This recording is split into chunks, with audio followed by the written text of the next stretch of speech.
Narinig ko yung usapan nyo kanina ni Sonia. You know what, Lani? Tama si Sonia.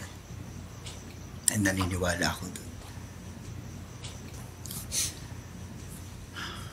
Naniniwala ako na kapag ang tao walang kasalanan, hindi mo dapat iniiyakan.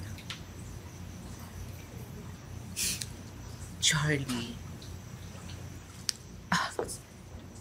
Sorry ha, pero reputasyon at pagkatao ko na ang nasisira dito. Kaya paano hindi ako iiyak? Wala na akong mukhang maihaharap kay Madam Aurea. Ibig sabihin nun, susuko ka na agad? Kung ganun na magiging attitude mo,